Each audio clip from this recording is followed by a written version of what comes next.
Welcome to the NIOS 319 Business Studies lesson on Fundamentals of Management.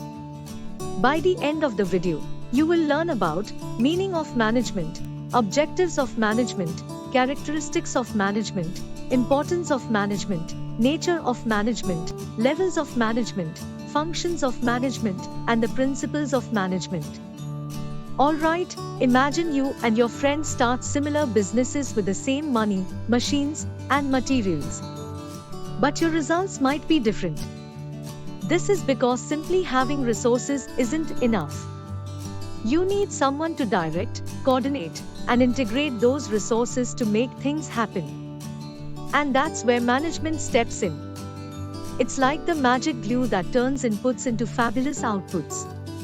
So, the key to success is using resources efficiently, and that's what management is all about. Now, let's talk about the goals of management. Picture this: a manager's job is like being a master juggler, trying to balance different objectives all at once. We've got 5 goals here. First, optimum utilization of resources. Get the most out of what you have. It's like scoring a goal with a single shot. Next, increase in productivity. That's like leveling up in a game, being better every year. Third, fair return on capital. You want your investors to be happy and keep cheering for you, right? Fourth, creating goodwill. It's like building a fan club for your business. And lastly, meeting environmental challenges, like being the ultimate superhero that can handle any change that comes their way. Now, let's check out the characteristics of management. Think of management as the ultimate life hack that works everywhere. First off, it's universal. Whether it's a big company, a small store, or even your school, they all need management.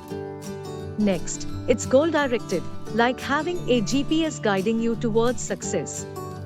Management is like a never-ending roller coaster ride, a continuous process. It's all about teamwork, my friends, managing, integrating, and coordinating all the players on the field. Now, let's uncover the immense importance of management. Imagine you have a treasure map, but without a guide, it's just a piece of paper. Management is like that magical guide that leads your organization to the treasure chest of success. It's like the heart of your business, making sure everything runs smoothly.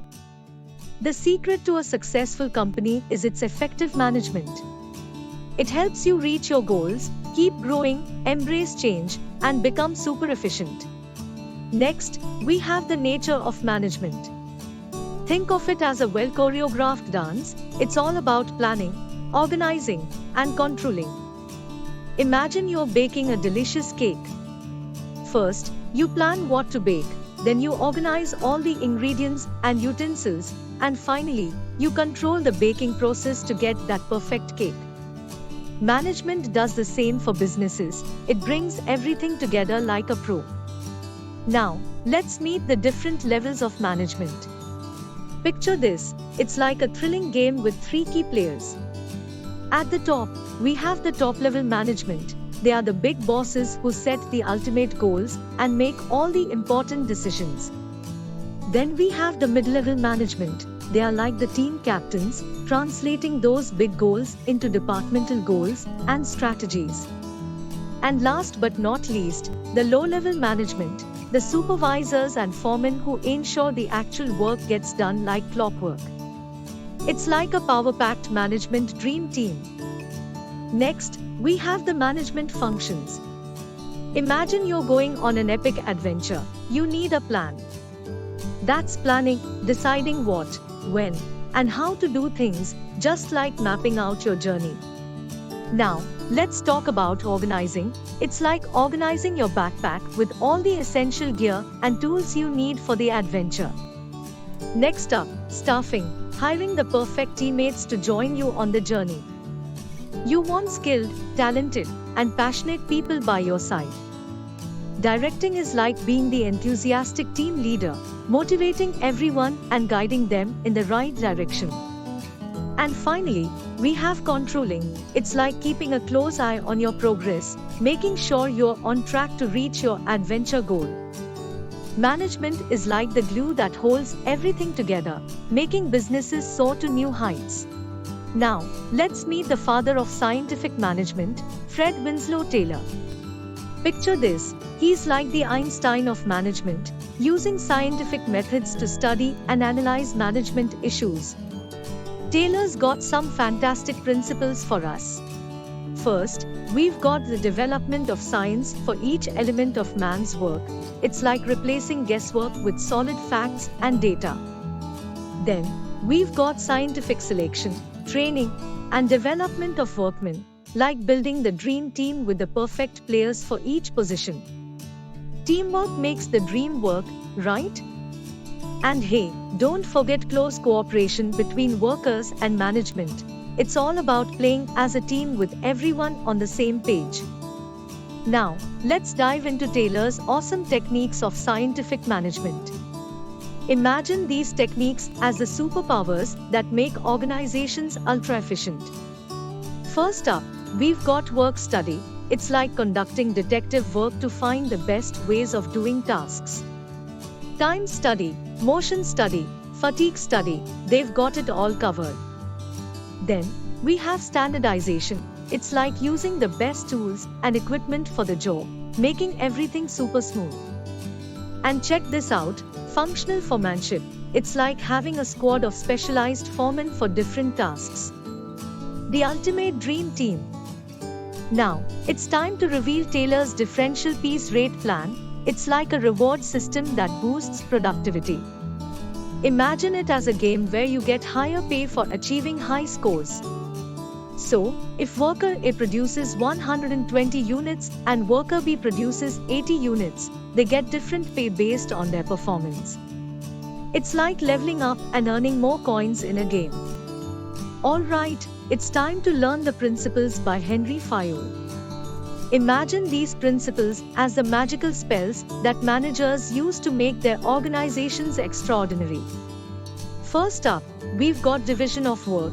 It's like creating a team with specialized players for each position, making the organization super efficient. Then, we have authority and responsibility, like having the right people in charge and holding them accountable for results. Accountability is the key to success. We've also got the unity of command. It's like making sure everyone knows who their boss is, avoiding confusion.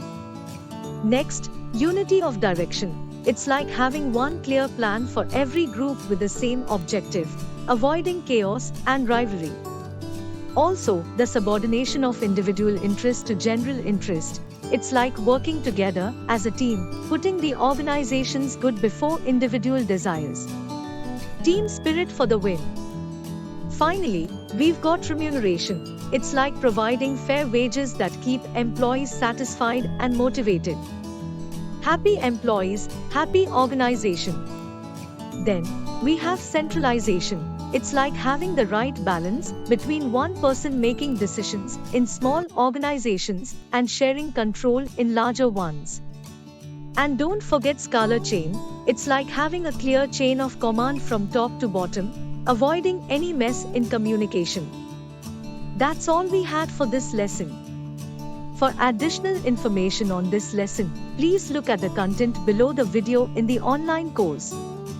To get a list of the important questions and their answers for this lesson, please refer to the guidebook by our publications provided to you with this course for free. It shows you a list of all the questions that have the highest chance of coming in your next exams based on research carried out on previous year question papers. All the best, and I'll see you in the next lesson.